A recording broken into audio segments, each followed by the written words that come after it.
What's up? This your boy JG back with another video on music tips and reviews with JG. If you haven't subscribed to my channel, please press the subscribe button so you'll be updated on all my latest content. Alright, let's get to it. So I'm thinking about when I was in 5th grade, around 5th grade, 98, the incredible album Miseducation of Lauryn Hill came out. And I thought about the impact of that album.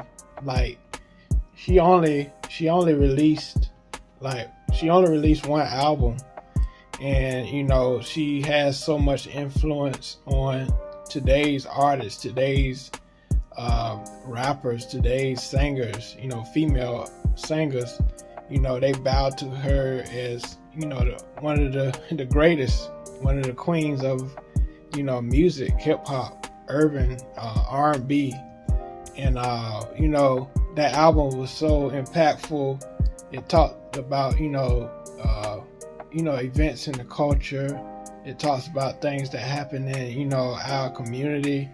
It's just so impactful, that album, and I think of I should call it the eternal impact of that album, Miseducation of Lauryn Hill, is still like impactful. Today, rappers are, sampling her songs, like That Thing, Doo-Wop, X Factor, Zion.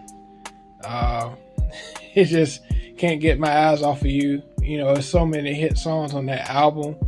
And like, she don't even need to make another album, because that album is still very influential today, in today's society.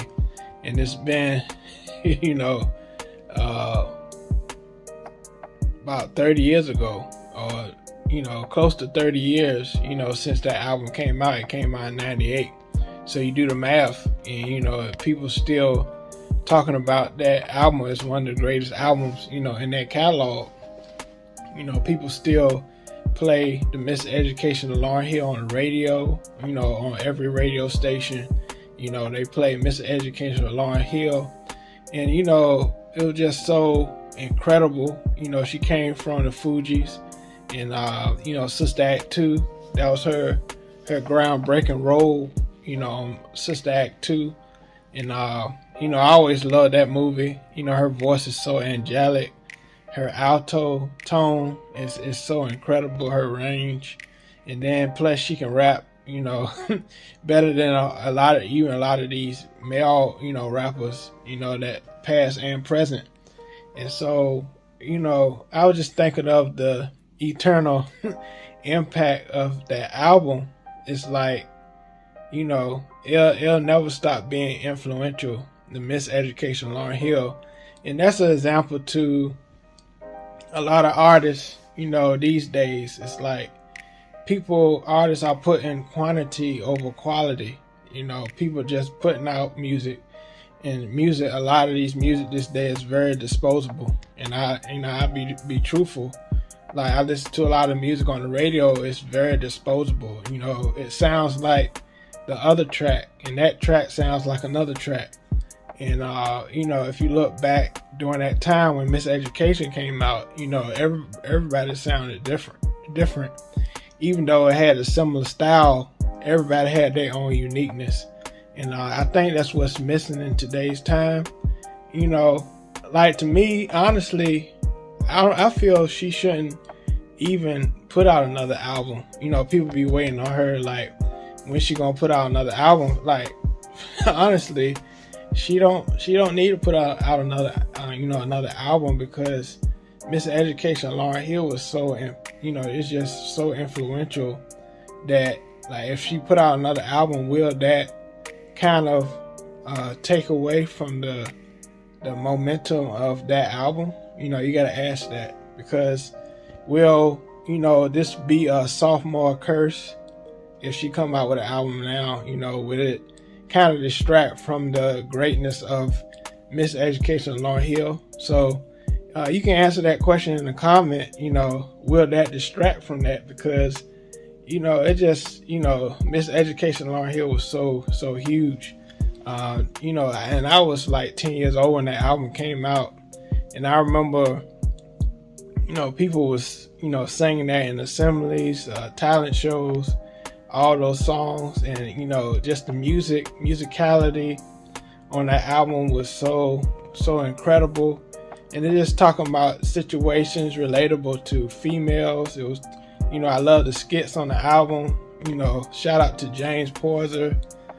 He did production on there. D'Angelo was up there. Nothing Even Matters. That was a classic song. And I remember when D'Angelo was on Versus, when he performed that song. I think he performed it with her on there, if I'm not mistaken. I forgot. But the song is so influential. That album is so influential as well. Miseducation Lauryn Hill. So yeah, I feel it's an eternal impact, that album. And let me know what you thought about the Miseducation of Lauryn Hill. I know everybody gonna say, it really changed their life. And it's really, a testament of the quality over quantity. That's a true example, because she only created one solo album, and she never had to create another album again because of the great influence, the big influence of that album. So please leave your comment on this video. Let me know what you thought about the Miseducation of Lauryn Hill. Like I said, it came out in '98. It was just, and I think she came to a point where she got tired of the music industry. I know y'all heard a lot about that. She got tired of, people telling her she should do that type of music. And even, as far as the business of music, it was so about, the business of music instead of the passion of, the musical craft that she had. And she kind of, go in and out. She do features on a lot of songs. But let me know what you thought about the Miseducation of Lauryn Hill, because I feel that album had an eternal impact. So this has been another video from your boy JG. All right, peace.